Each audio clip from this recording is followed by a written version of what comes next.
Hello students, so welcome to lecture 5th of surveying. आज हम surveying के next 5th lecture के बारे में पढ़ेंगे। इन दिस लेक्चर हम थियोडोलाइट के बारे में प्रीवियस लेक्चर के अंदर पढ़ चुके हैं, ठीक है। तो इसके अंदर थियोडोलाइट से हाइट कैसे मेजर करते हैं ऑब्जेक्ट्स की। Next is tacheometry, next chapter है आपका। टैक्योमेट्री क्या होता है, ठीक है। टैक्योमेट्रिक कॉन्स्टेंट क्या होते हैं and Stadia measurement in tacheometry क्या है, ठीक है। सो डिफरेंस क्या है टैक्योमेट्री और थियोडोलाइट के अंदर, इसके बारे में एंड एक न्यूमेरिकल। सो स्टार्ट करते हैं। मेजरिंग हाइट ऑफ ऑब्जेक्ट्स, किसी भी ऑब्जेक्ट की या किसी भी बिल्डिंग की आप हाइट पता कर सकते हो with the help of theodolite, okay. इसके कई मेथड्स हैं। फर्स्ट, अगर आपके ग्राउंड, ये आपका आप देख सकते हैं, ये बिल्डिंग है, ये उसकी टॉप पॉइंट ए है, ओके। ये आपका स्टेशन है पी। थियोडोलाइट, ये जो नीचे पॉइंट बनाते हैं ना, हम इसको सेंटरिंग करते हैं जब थियोडोलाइट को, तो नीचे पॉइंट आता है सेंटर में। ये ट्राइपॉड स्टैंड के पैर हैं, ओके। सो नेक्स्ट इज, हम अपनी या तो हाइट ऑफ इंस्ट्रूमेंट निकालते होते हैं एक HI। तो हाइट ऑफ इंस्ट्रूमेंट अगर इस पॉइंट और इस पॉइंट का लेवल सेम है, या फिर जो डिफरेंस इन लेवल उसमें ऐड करके हाइट ऑफ इंस्ट्रूमेंट जोड़ देंगे उसके अंदर ज़मीन से, तो ये वाले पॉइंट तक की हाइट हमें बिल्डिंग की आ जाएगी, ओके। इस प्रकार से। एंड उसके बाद हम अपने थियोडोलाइट का टेलीस्कोप ऊपर की तरफ घुमाएंगे और सेंटर वाले हेयर में, जो सेंटर वाला हेयर होता है स्टेडिया हेयर, उसमें ए पॉइंट को कट करेंगे, पॉइंट ए को इधर अंदर से टेलीस्कोप के देखेंगे तो। फिर उसके बाद जो साइड में वर्टिकल स्केल होता है उसके ऊपर हम अपने एंगल की रीडिंग लेंगे, तो हमें α1 जो एंगल है ये वाला मिल जाएगा, ठीक है। उसके बाद हम ट्रिग्नोमेट्रिक फार्मूलाज लगा के, ठीक है, tan थीटा वाला परपेंडिकुलर अपॉन बेस। तो बेस कैसे मेजर करेंगे हम, ये डिस्टेंस हम चेन या टेप से मेजर कर सकते हैं, ओके। चेन और टेप डिस्टेंस मेजर करके उसके बाद एंगल फाइंड, हमें tan थीटा पता है, एंगल निकाल के उसके बाद हमें परपेंडिकुलर निकल आएगा, ये वाली हाइट निकल आएगी H1 इस प्रकार से निकलेगी। H2 हम एंगल से भी निकाल सकते हैं, ठीक है। डिस्टेंस पता है, एंगल नीचे की तरफ मेजर कर लेंगे, उसको वर्टिकल थियोडोलाइट को नीचे स्विंग कर देंगे, तो उसमें से देखेंगे बॉटम पॉइंट बी को। ऐसे भी कर सकते हैं, नहीं तो आपको मैंने दूसरा तरीका बताया कि रिड्यूस लेवल जो हमारे पास है ज़मीन का, अगर इन दोनों में कोई डिफरेंस है तो रिड्यूस लेवल डिफरेंस वाला ऐड कर लेना है, plus HI height of instrument add कर देनी है, और जो भी टोटल इसी H1 आएगी उसके अंदर वो दूसरा आएगा नीचे वाली हाइट, वो ऐड कर दोगे तो हाइट ऑफ पूरी बिल्डिंग आ जाएगी। Very easy, okay. सो क्या है, setup the instrument at station P, perform all temporary adjustment, bring the line of collimation vertical angle, so reading is 0। Side to top object करो, A को angle ले लो α1, side bottom करो angle ले लो α2, नहीं तो HI निकाल लो, okay. So measure the horizontal distance between instrument, calculate कर लो tan α1 tan α2, ठीक है। उससे H1 और H2 आ जाएंगे। डिस्टेंस D हम फाइंड आउट कर सकते हैं चेन या टेप से, okay. So next topic in surveying is tacheometry. Theodolite के बारे में कंप्लीट हो गया, और टैक्योमेट्री क्या होती है। So tacheometry is a system of rapid surveying, जल्दी सर्वे करने का सिस्टम है, by which the horizontal and vertical positions of points, उसकी हॉरिजॉन्टल पोजीशन क्या है किसी भी पॉइंट की, एंड वर्टिकल पोजीशन क्या है on the earth surface relative to one another, एक दूसरे के रिलेटिव, मीन्स इस पॉइंट के रिलेटिव इस पॉइंट की हॉरिजॉन्टल पोजीशन क्या है, okay, theta angle, alpha angle, तो या फिर इस पॉइंट के रिलेटिव इस पॉइंट की वर्टिकल पोजीशन क्या है, okay. So are determined without using chain और टेप, बिना चेन और टेप के, और separate levelling instrument, okay. Water level भी नहीं चाहिए। Instead of pole formerly employed to mark a point, a staff similar to level staff is used. एक tacheometric staff होता है, जैसे लेवल स्टाफ होता है ना, हमारे पास एक स्केल होता है जो आदमी लेके खड़ा होता है, उसमें से हम ऑटो लेवल में से देखते हैं, 3rd सेमेस्टर में बताया था कि इतनी रीडिंग है, ठीक है। तो हम उसी प्रकार से एक स्टाफ होता है टैक्योमेट्री में, वैसा ही कुछ स्टाफ यूज़ किया जाता है। This is marked with heights from base और फुट, पैर से उसकी height is graduated according to form of tacheometer. कौन सा टैकोमीटर यूज़ हो रहा है किस प्रकार का, उसी प्रकार से ही जो रीडिंग होती है उस स्टाफ के ऊपर होती है, okay. So the horizontal distance is inferred from the vertical angle included between two well defined point. दो वेल डिफाइंड पॉइंट के बीच में जो वर्टिकल एंगल है उससे उसे हॉरिजॉन्टल डिस्टेंस निकाला जाता है। सो वेल डिफाइंड पॉइंट की हमें डिस्टेंस तो पता होगा इसकी और इसकी हाइट कितनी है, तो अब एंगल भी पता है तो सेम tan थीटा वाला निकाल के हम डिस्टेंस निकाल सकते हैं। इसमें चेन और टेप नहीं चाहिए। ओके, हमें एक परपेंडिकुलर या बेस में से एक चीज़ पता होनी चाहिए। Alternatively, by also reading the staff indicated by two fixed stadia wires in diaphragm reticle of the telescope, the difference of height is computed from angle of depression or elevation of a fixed point. Fixed point के elevation में difference of height निकाला जाता है on a staff and horizontal distance already obtained. Okay, angle के साथ horizontal distance निकल आता है। So the azimuth angle is determined by formally. Thus all measurement requisite to locate a point. दोनों measurements हमें काफ़ी well sufficient है to locate a point both vertically and horizontally with the reference point, किसी भी reference point से। Okay, where tachometer is centered are determined by an observer. जो भी है tachometry में reference point दोनों observers के द्वारा देख लिए जाते हैं। So without any resistance beyond the man to hold staff. उसमें जो स्टाफ होल्ड कर रहा है मैन, उसकी रेजिस्टेंस नहीं चाहिए होती, इसे हेल्प नहीं चाहिए होती। सो इस प्रकार से ये एक टैकोमेट्रिक डिस्टेंस है, इसके अंदर ये हमें डिस्टेंस निकालना है। ओके, सो फर्दर हम वेरियस पॉइंट्स लेंगे।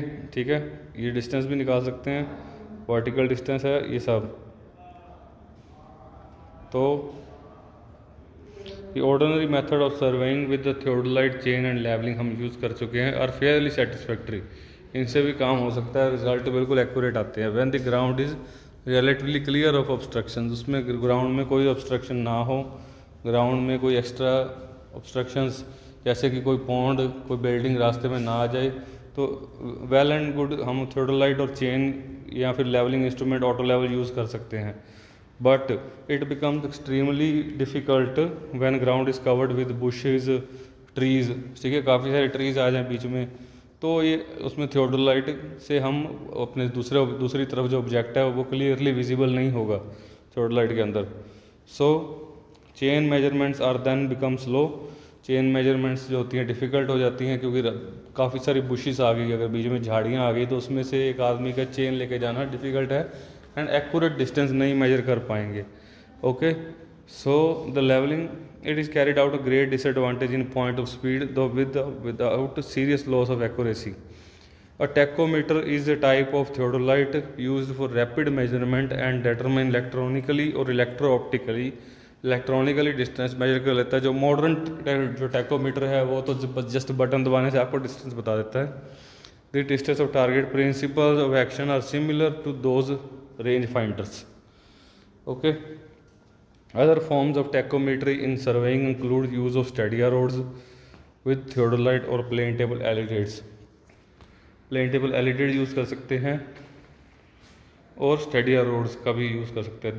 These use stadia marks on the instrument reticle. Instrument के रेटिकल के अंदर stadia marks जैसे क्रॉस हेयर्स मेजर होती हैं। ठीक है, so these use stadia marks on the instrument reticle to measure the distance between 2 points on the stadia rod. stadia rod के ऊपर 2 points के अंदर डिस्टेंस मेजर करना चाहिए। इसका हमें पता होना चाहिए डिस्टेंस, इसका टैकोमीटर से पॉसिबल है। so this is converted to distance from instrument to the stadia rod by multiplying.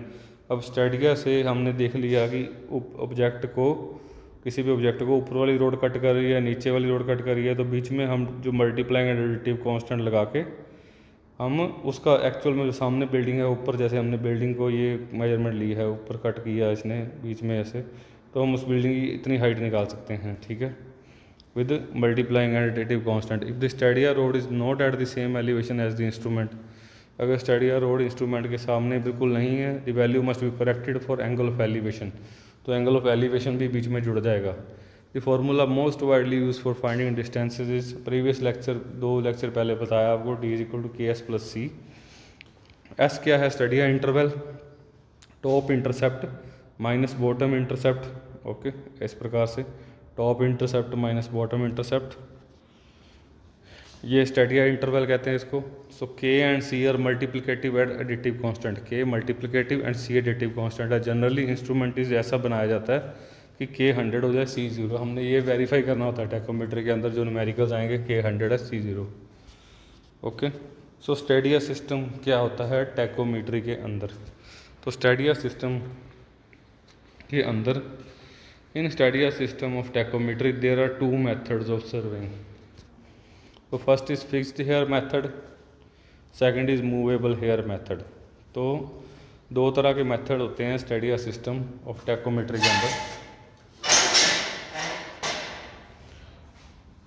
So in this method, fixed hair method के अंदर, the distance between the stadia hairs is fixed. Okay,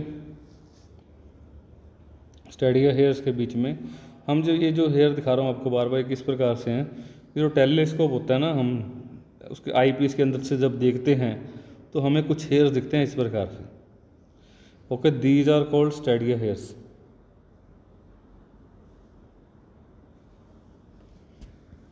okay, so next अब समझेंगे। Stadia hairs are fixed when staff is sighted through the telescope.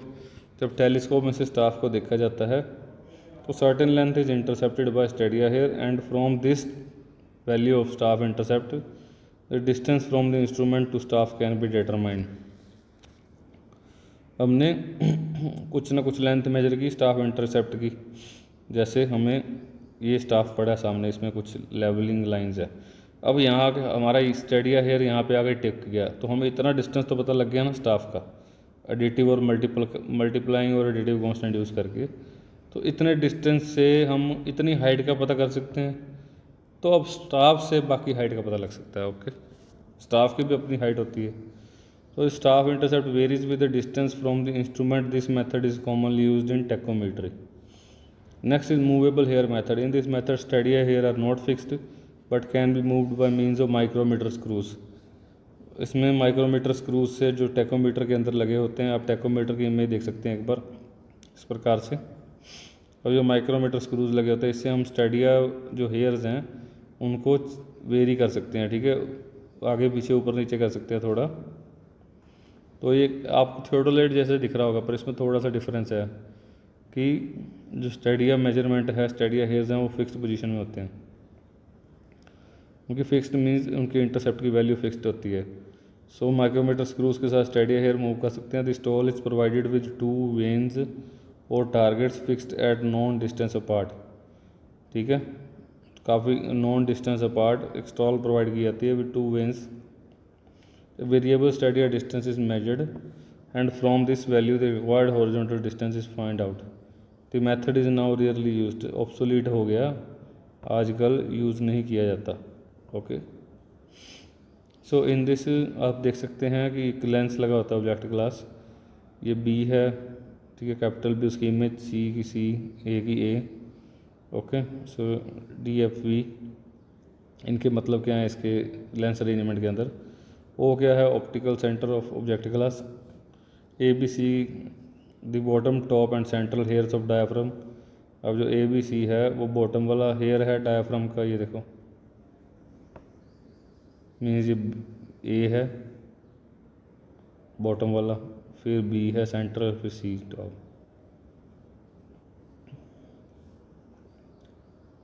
C centre वाला, A B and C the points on staff. अब हमें staff में दिख रहा है कि ए पॉइंट ऊपर कट किया है, बी पॉइंट नीचे, सी पॉइंट मिडल में, स्टाफ कट कर दिया। अब ए बी क्या है, is equal to I interval between stadia line. Distance A B क्या है, ठीक है, एक आई डिस्टेंस है, इंटरवल ऑफ स्टेडिया लाइन हमें पता है। ठीक है, A B is equal to capital A B क्या है, एस, स्टाफ इंटरसेप्ट, स्टाफ के बीच में डिफरेंस। ओके, एफ क्या है, फोकल लेंथ ऑफ ऑब्जेक्ट, ये भी हमें मालूम है टैकोमीटर की। The horizontal distance from the optical centre, you क्या है, ऑप्टिकल सेंटर से हॉरिजॉन्टल डिस्टेंस कितना है ये हम निकाल सकते हैं। पी क्या है, horizontal distance from optical centre to focal lens तक, फोकल स्टेडिया हेयर्स तक। ओके, फिर स्मॉल डी क्या है, horizontal distance optical centre to vertical axis of tacheometer, vertical axis तक का, यहाँ तक का डिस्टेंस टैकोमीटर का। कैपिटल डी क्या है? The horizontal distance from vertical axis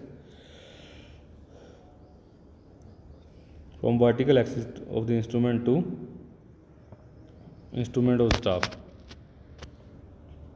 अब A O B and A O B are similar, सो आई इधर वाला इंटरसेप्ट और एस इधर वाला इंटरसेप्ट इक्वल है I by S is equal to V by U. Okay, इधर देख सकते हैं कि आई ये वाला by S is equal to V by U, equal proportion में है, रेशियो के इक्वल किया।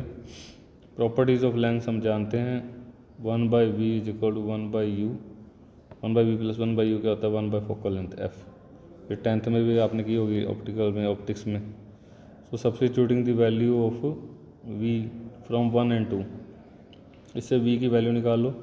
वी इधर रखोगे तो यू ऊपर चलेगा, I U by S. So I 1 by V क्या हो गया? S by I U. So 1 by U is equal to 1 by F.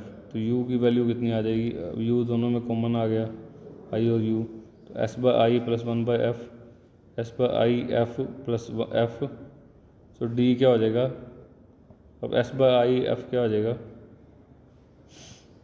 F quantity F by I and F plus D R called constant of instrument. जो F by आई हो जाएगा वो multiplying constant हो जाएगा, और जो एफ प्लस डी हो जाएगा वो क्या हो जाएगा? Additive constant. Okay,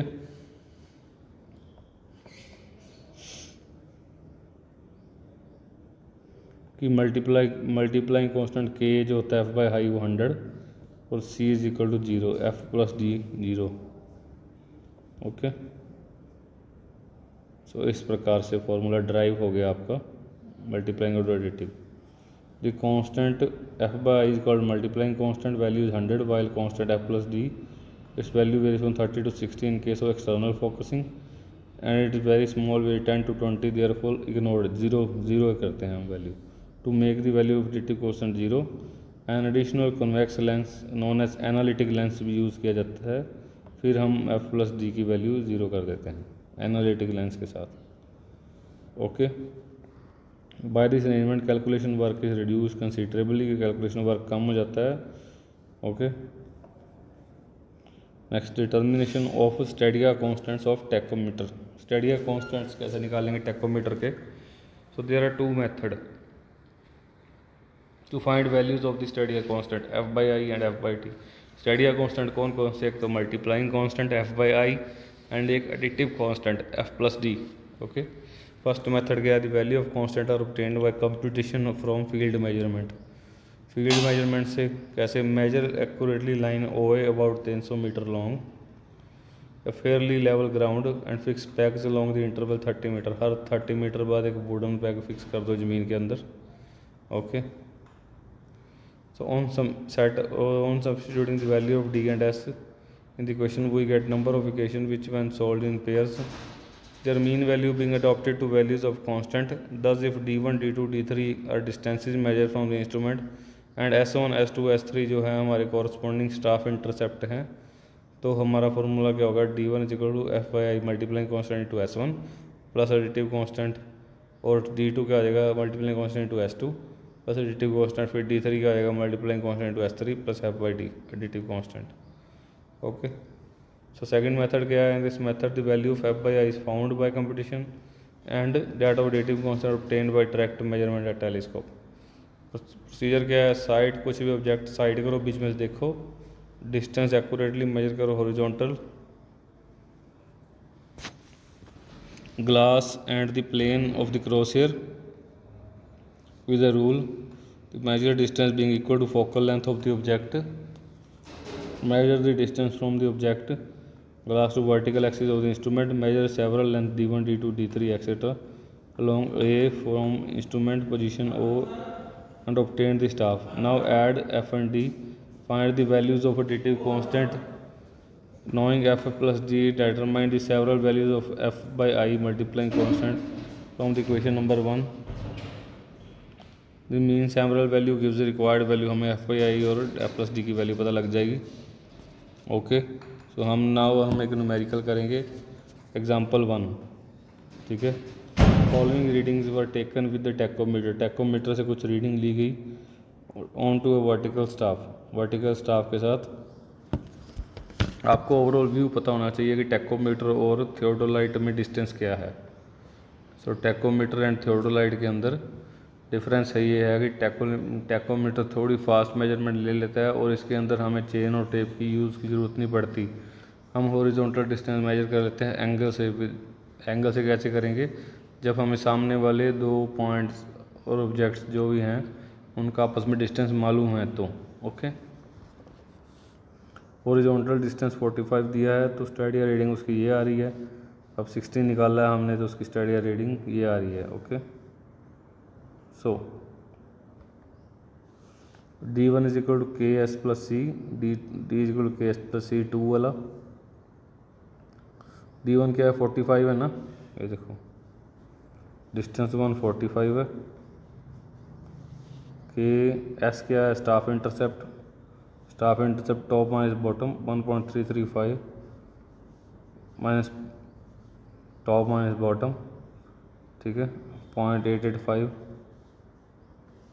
top minus bottom plus सी एडिटिव कांस्टेंट। अब 45 इज इक्वल टू के इंटू 0.45 आ जाएगा, 1.335 में से 0.885 निकालेंगे तो प्लस सी, इक्वेशन बन गई थर्ड। फिर D2 के एस 2 प्लस सी, D2 की वैल्यू 60 है, के की वैल्यू 2.460 माइनस 1.860 प्लस सी, तो 60 इज इक्वल टू के 0.6 प्लस सी, तो सी की वैल्यू कितनी आ जाएगी 60 माइनस के इंटू 0.6, तो ये इक्वेशन 4th आ गई। ओके, सी की वैल्यू हमारी ये मिल गई, सी की वैल्यू इसमें पुट कर सकते हैं। ठीक है, वैल्यू पुट करेंगे तो के इंटू 0.45 प्लस 60 माइनस के इंटू 0.6, तो 0.45 के माइनस 0.6 के प्लस 6, तो 0.45 माइनस के करेंगे तो 0.15 के बचेगा। 45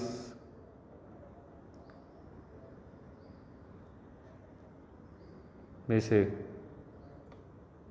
अगर 60 निकालेंगे तो 15 बचेंगे, 0.15 माइनस के, या 15 बचेंगे माइनस के। सो 0.45 में से 0.6 निकाल 0.15 के, 45 प्लस 60 आ जाएगा माइनस 60, तो minus 15 is equal to minus 0.15 के, तो के की वैल्यू कितनी आ जाएगी, के की वैल्यू कितनी आ जाएगी 15 बाय 0.15 इंटू 100, 15 से 15 कट गया तो 100 आ जाएगा के। तो हमें पहले से पता है कि जो मल्टीप्लाइंग कांस्टेंट है एफ बाई आई, ये इसकी वैल्यू 100 होनी चाहिए। Okay, so put the value of के इन इक्वेशन नंबर 3। अब के 0.45 प्लस सी है तो के 100 पुट कर देंगे तो सी की वैल्यू 0 आ जाएगी। ओके, ये 45 आ गया तो इधर भी 45 है, सी क्या हो जाएगा 45 माइनस 45, तो सी क्या आ जाएगा 0। ओके, सो ऐसे करेंगे, इस प्रकार से हमने के 100 प्रूव कर दिया, सी 0, तो टैकोमीटर सर्वे है ये।